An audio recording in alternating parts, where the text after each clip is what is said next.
Mathilde pousse la porte de son appartement parisien, les bras chargés de courses. 3 étages, sans ascenseur. Toujours la même fatigue. Elle pose les sacs sur le marbre de la cuisine, respire un coup. Par la fenêtre, le 6e arrondissement brille sous le soleil d'octobre. Tout semble parfait, trop parfait. On sonne. Mathilde fronce les sourcils. Personne ne sonne jamais ici. Les voisins se saluent à peine dans les dérangés. Elle ouvre. Une femme se tient sur le palier. Jeune, 30 ans peut-être. Cheveux noirs tirés en chignon strict. Regard sombre, intense. Visage pâle, presque translucide. Elle porte une robe noire simple, élégante mais froide. Bonjour, je suis Irène. J'ai emménagé il y a 2 semaines, au 4e. Mathilde force un sourire. Enchantée. Mathilde, je suis désolé de vous déranger. La voix d'Irène est douce, presque murmurée. Je prépare un dîner ce soir et je n'ai plus de sel. Vous pourriez m'en prêter un peu scalier. C'est le pacte silencieux des immeubles haussmanniens. Rester entre soi, ne pas? Mathilde hésite. Quelque chose dans ce regard la met mal à l'aise. Mais refuser serait impoli. Bien sûr, attendez. Elle revient avec un petit sachet de sel de Guérande. Irène le prend lentement, ses doigts effleurent ceux de Mathilde. Froid, glacé même. Merci, vous êtes très gentille. Un sourire étrange, presque reconnaissant mais inquiétant. Je vous revaudrai ça. Mathilde referme la porte, troublée. Ce contact, cette froideur. Elle secoue la tête, retourne à ses courses, oublie déjà. Le soir même, sa fille Léa, 8 ans, se plaint de maux de ventre, fièvre légère. Rien de grave, pense Mathilde. Un virus qui traîne. Elle la couche tôt. Le lendemain matin, c'est au tour de son fils Maxime, 6 ans. Vomissement, fièvre qui monte. Mathilde appelle le médecin. Probablement une gastro, ça passe en quelques jours. Mais ça ne passe pas. Léa ne va pas mieux. Maxime empire. Et maintenant, c'est Lucas, son aîné de 12 ans, qui commence à tousser, à trembler. 3 enfants malades en 48 heures. Mathilde sent la panique monter. Son mari Julien, cadre dans la finance, toujours absent, minimise au téléphone. C'est l'automne, Mathilde. Les microbes circulent, mais elle sait. Quelque chose cloche. Mathilde ne dort plus. Ses enfants gémissent la nuit, pâles, affaiblis. Le médecin revient, prescrit des antibiotiques. Rien n'y fait. Les analyses sanguines ne révèlent rien. C'est étrange, admet-il. Mais parfois, les virus sont capricieux. Capricieux. Le mot résonne dans la tête de Mathilde comme une insulte. Elle croise Irène dans l'escalier. La voisine descend lentement, son regard fixe. Quand elle aperçoit Mathilde, elle s'arrête, sourit. Ce sourire glacial qui ne monte pas jusqu'aux yeux. « Vos enfants vont bien ?» Mathilde se fige. Comment sait-elle ? Non, ils sont tous malades. Oh, Irène penche la tête, faussement compatissante. C'est terrible. Les enfants sont si fragiles. Elle descend, disparaît dans la rue. Mathilde reste plantée là, le cœur battant. Cette question, ce ton, comme si Irène savait déjà, comme si elle s'y attendait. Le soir, Mathilde fouille dans sa mémoire. Le sel. Elle a prêté du sel. Le jour même où Léa est tombée malade. Coïncidence ? Elle se sent ridicule. Le sel, c'est inoffensif, banal. Personne n'empoisonne avec du sel. Mais le doute s'installe, insidieux. Elle frappe à la porte du 4e étage. Personne ne répond. Elle insiste, rien. Le silence est épais, menaçant. Elle redescend, trouble. Le lendemain, elle croise Madame Blanchard, la concierge, une femme de 60 ans qui connaît tout l'immeuble depuis 30 ans. C'est Irène. Vous la connaissez ? Demande Mathilde. Madame Blanchard fronce les sourcils. Irène ? Quelle Irène ? La nouvelle locataire, 4e étage. La concierge secoue la tête. Mathilde, il n'y a personne au 4e. L'appartement est vide depuis 6 mois. Le propriétaire cherche un locataire, mais personne n'a signé. Le sang de Mathilde se glace. Vous êtes sûre ? Certaine. Je gère les clés. Cet appartement est fermé. Mathilde remonte en courant, essoufflée, paniquée. Elle frappe à nouveau au 4e. Pas de réponse. Elle colle son oreille à la porte. Un bruit, faible, comme un murmure, une voix, ou plusieurs. Elle redescend, cherche Julien au téléphone. Il faut appeler la police. Il se passe quelque chose. Mathilde, tu es épuisée. Tu imagines des choses. Mes enfants sont en train de mourir et tu me dis que j'imagine. Silence. Julien raccroche. Lâche. Mathilde est seule, face à l'incompréhensible. Cette nuit-là, Mathilde ne se couche pas. Elle veille ses enfants, les surveille. Léa respire faiblement. Maxime délire dans son sommeil. Lucas tremble sous les draps. Elle pleure en silence, impuissante. À 3 heures du matin, elle entend des pas dans l'escalier. Lents, réguliers. Elle ouvre sa porte, jette un œil. Personne. Mais les pas continuent. Montent, s'arrêtent au 4e. Le cœur de Mathilde bat à tout rompre. Elle prend son téléphone, allume la lampe torche, sort sur le palier, monte les marches, arrive devant la porte du 4e. Elle est entr'ouverte. Mathilde hésite. Tout en elle hurle de faire demi-tour. Mais ses enfants sont malades. Elle doit savoir. Elle pousse la porte. L'appartement est glacial, vide. Pas de meubles, pas de lumière. Juste des murs nus et un plancher qui craque. Mais au fond, dans le salon, une lueur tremblotante. Des bougies. Mathilde avance, ses mains tremblent. Elle arrive dans la pièce. Irène est là, assise par terre, entourée de bougies noires. Devant elle, des objets étranges, du sel, des cheveux, des photos, et au centre, une photo de Mathilde et ses enfants, découpée dans les réseaux sociaux. Qu'est-ce que vous faites? Irène lève les yeux, sourit. Je récupère ce qui m'est dû. Dû? De quoi vous parlez? Votre vie, votre bonheur, vos enfants en bonne santé. Irène se lève lentement. Vous avez tout. Appartement magnifique, mari riche, enfant parfait. Moi, j'ai tout perdu. Mon mari m'a quitté. Ma fille est morte il y a 3 ans. Leucémie, 8 ans. Comme votre Léa. Mathilde recule. Vous êtes folle? Folle? Irène rit, un rire sec, brisé. Non, juste brisé.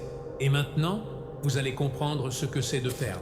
Le sel que vous m'avez donné, je l'ai chargé.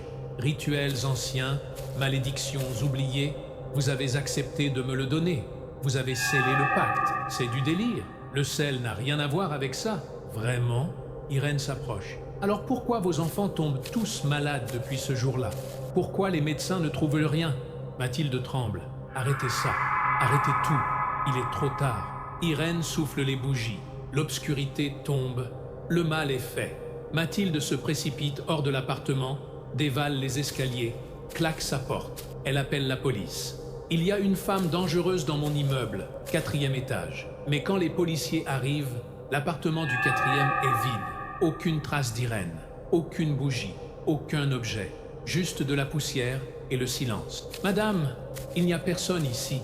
Mathilde s'effondre. Les jours suivants sont un cauchemar. Les enfants empirent. Léa ne se lève plus. Maxime perd connaissance. Lucas refuse de manger.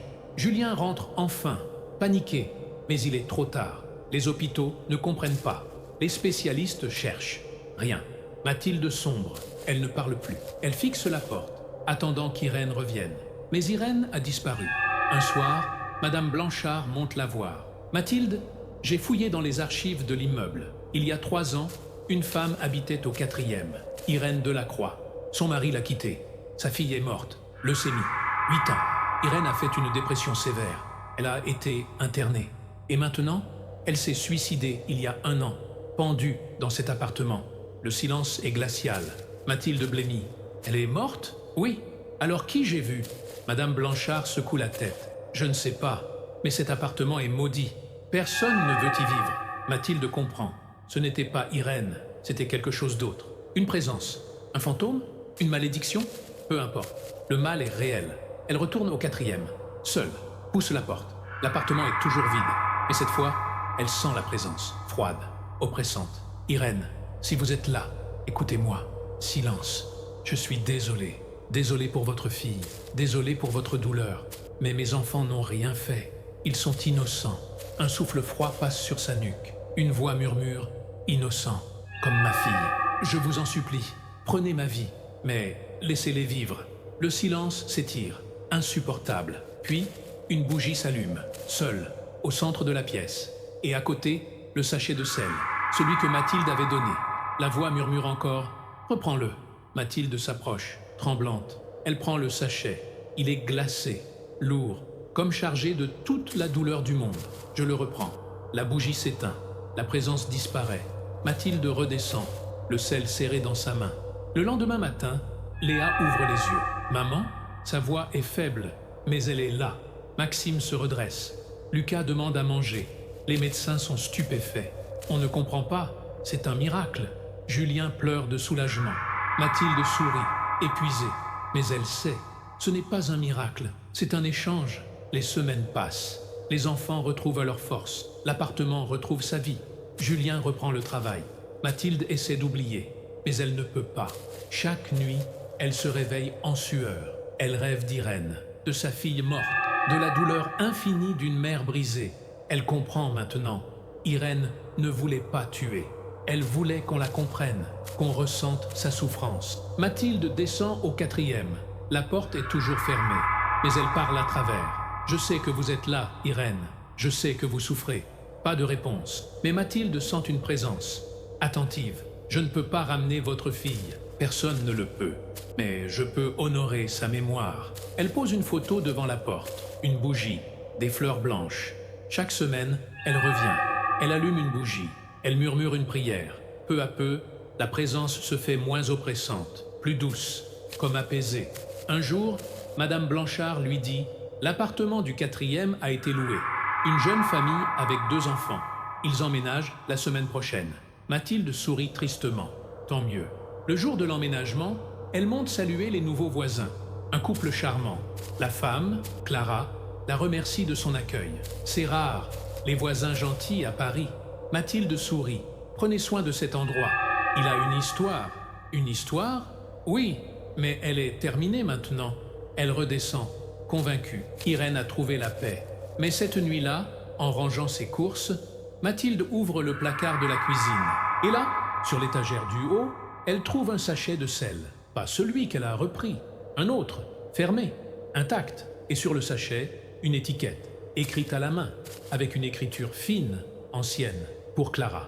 Le sang de Mathilde se glace. Elle monte en courant au 4e, frappe à la porte. Clara ouvre, souriante. « Mathilde, tout va bien? Le sel. Vous avez du sel? Oui, pourquoi? Où l'avez-vous trouvé? Quelqu'un l'a glissé sous notre porte ce matin. » Un petit mot disait « Bienvenue dans l'immeuble ». C'était gentil, non? Mathilde recule. « Ne l'utilisez pas. » Quoi? Ne l'utilisez surtout pas. Jetez-le. Maintenant. Clara fronce les sourcils, inquiète. « Mathilde, vous allez bien ?» Mathilde redescend, paniquée. Elle comprend. La malédiction n'est pas terminée. Irène n'a pas trouvé la paix. Elle a juste changé de cible. Et maintenant, c'est Clara qui est en danger. Mathilde ne dort plus. Elle surveille l'appartement du 4e. Attends, guette. 3 jours passent. Puis Clara la croise dans l'escalier. Son visage est pâle, fatigué. « Mathilde, ma fille a de la fièvre depuis hier. Et ce matin, mon fils aussi. Je ne comprends pas. » Mathilde ferme les yeux. « Vous avez utilisé le sel. » « Oui, pourquoi? C'est juste du sel. » « Non, ce n'est pas juste du sel. » Clara recule. « Vous êtes folle. » Mathilde la retient. « Écoutez-moi. Il y a 3 ans, une femme vivait ici. Elle a perdu sa fille. Elle s'est suicidée. Et depuis, elle cherche à partager sa douleur. Le sel est maudit. Il transmet le mal. C'est ridicule. Alors pourquoi vos enfants sont malades? » Clara hésite. C'est une coïncidence. Non, c'est un cycle. Et si vous ne brisez pas ce cycle, vos enfants vont empirer. Comme les miens. Clara tremble. Qu'est-ce que je dois faire? Reprendre le sel, le brûler et demander pardon à Irène. Pardon? Pourquoi? Pour être heureuse, pour avoir ce qu'elle a perdu. Clara fixe Mathilde, incrédule. Mais elle voit la vérité dans ses yeux. La peur, la certitude. Cette nuit-là, Clara et Mathilde montent ensemble au 4e. Elles allument une bougie, placent le sel au centre. Et ensemble, elles murmurent « Irène, nous savons que tu souffres. Nous respectons ta douleur, mais nos enfants sont innocents. Laisse-les vivre. » Le sel prend feu, seul, sans qu'elle l'approche de la flamme. Il brûle lentement, dégageant une fumée noire, épaisse. Et dans cette fumée, une silhouette apparaît. Floue, fragile, Irène. Elle les regarde. Ses yeux sont tristes, infiniment tristes. Puis elle murmure « Vous ne comprenez pas. Je ne veux pas de pardon. Je veux que quelqu'un se souvienne, que quelqu'un porte ma douleur. Sinon, je disparais, complètement. » Mathilde comprend. Irène ne veut pas de paix. Elle veut exister, même dans la souffrance. On se souviendra, je te le promets. Irène sourit, un sourire triste, puis elle disparaît. Le lendemain, les enfants de Clara vont mieux. Comme ceux de Mathilde, le cycle est brisé. Mais chaque semaine, Mathilde et Clara montent au 4e. Elles allument une bougie. Elles parlent d'Irène, de sa fille, de sa douleur. Parce que la vraie malédiction, ce n'est pas le sel, c'est l'oubli. Et tant qu'on se souvient, les morts ne reviennent pas. Mais parfois, tard le soir, on entend encore des pas dans l'escalier. Et on se demande si Irène a vraiment trouvé la paix, ou si elle cherche juste une nouvelle voisine à qui prêter du sel.